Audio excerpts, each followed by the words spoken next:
Hi, I'm Robert F. Kennedy Jr., your HHS Secretary. I'm happy to report that last week we closed the final chapter in the long history of thimerosal in the United States.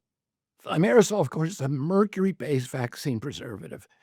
Its main component, ethyl mercury, is a known and very potent neurotoxin. Until we withdrew the recommendation last week, flu shots containing thimerosal, astonishingly, were still being administered to millions of Americans, including pregnant women and children.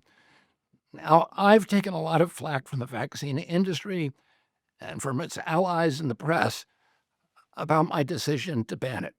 So I want to talk a little bit about my reasons.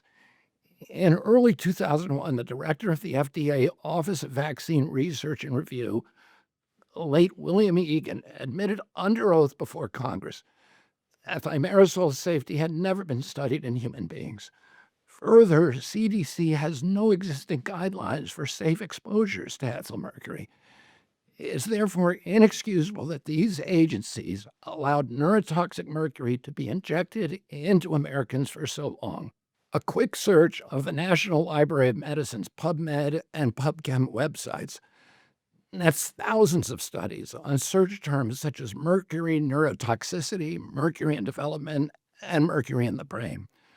Hundreds of them identify thimerosal as a potent neurotoxin, a carcinogen, a mutagen, and an endocrine disruptor.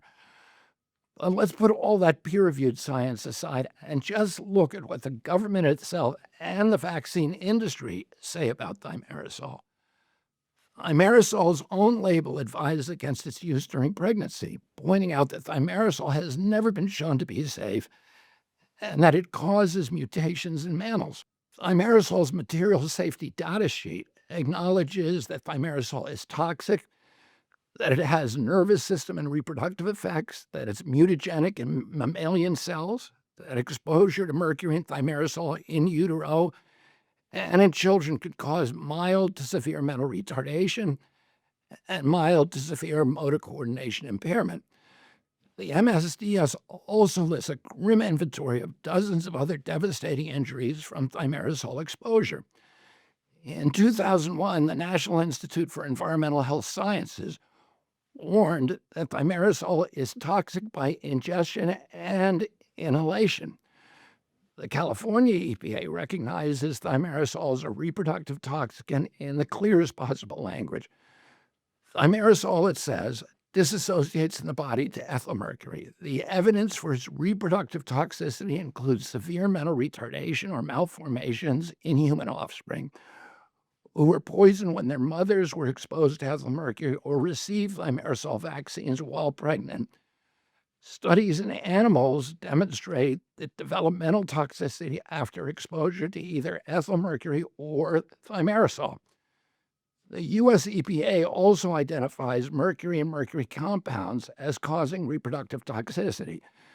The amount of ethyl mercury in the flu shot that CDC just banned under my order is 25,000 times the EPA's safety level for drinking water. Federal and state laws provide that whenever expired thimerosal vaccines are disposed of, they constitute hazardous waste. They have to be disposed of in special landfills.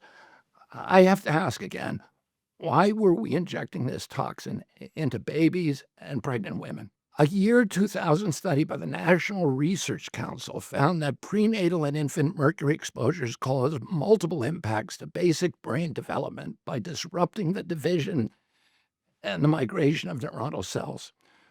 According to the National Toxicity Program, ethyl mercury is a neurotoxin. Infants may be more susceptible than adults. Ethyl mercury exposure from vaccines probably caused neurotoxic responses in some children. A 2005 NIH study commissioned by FDA's Center for Biologics Evaluation and Research and performed by the National Toxicity Program found that ethyl mercury in thimerosal crosses the blood-brain barrier, lodges in the brain, and metabolizes into the most toxic form of mercury at double the rate of the heavily regulated methylmercury in fish. A subsequent study found that this highly toxic mercury remains in the brain for over 27 years. A 2017 study by CDC links miscarriage to flu vaccines and found that the odds of having a miscarriage within 28 days were 7.7 times greater than in women who did not receive a flu shot during pregnancy. Another study published that same year in the Journal of the American Medical Association found an elevated risk of autism spectrum disorders in children whose mothers had received a first trimester flu shot. Instead of immediately withdrawing thimerosal from flu shots to protect women and their babies, CDC issued a gag order instructing its personnel not to discuss that study. On October 2001, the Institute of Medicine of the National Academy of Sciences issued a report concluding that the link between thimerosal and the rise of neurological injuries in American children, including autism, is, quote, biologically plausible, end quote. And they recommended the termination of all thimerosal preserved vaccines. Regulators should never have allowed mercury in any vaccine, especially those given to children.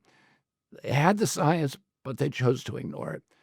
For 20 years, I've been battling to get mercury out of vaccines.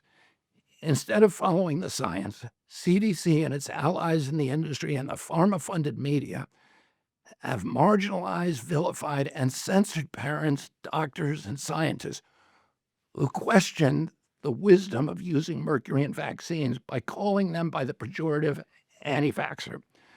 I've been trying to get mercury out of fish for 40 years, and nobody called me anti-fish.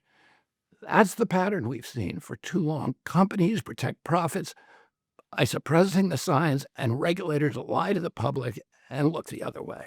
But this pattern ends now under President Trump's new HHS.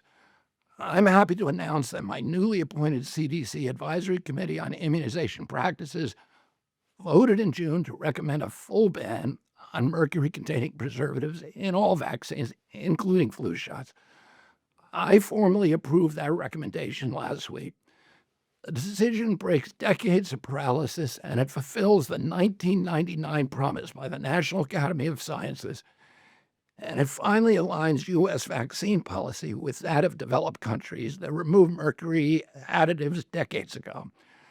Let me be clear, flu vaccines will remain available. Manufacturers have confirmed that they can shift from mercury-preserved multi-dose vials to single-dose applications, and this change ensures the uninterrupted supply for both the Vaccines for Children program and adult vaccination efforts. Now that the U.S. has removed mercury from all vaccines, we urge global health authorities to follow suit for the protection of children around the world. We urge the World Health Organization and Gavi to stop their programs of injecting mercury into more than 100 million Black and brown babies in developing countries annually. This moment marks a major step toward restoring public trust in the safety of our medicines. This decision sends a clear message. The days of ignoring the science are over. The days of putting profits ahead of people are over.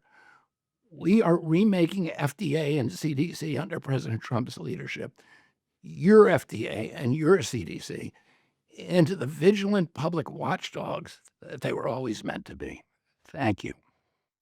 Produced by the U.S. Department of Health and Human Services.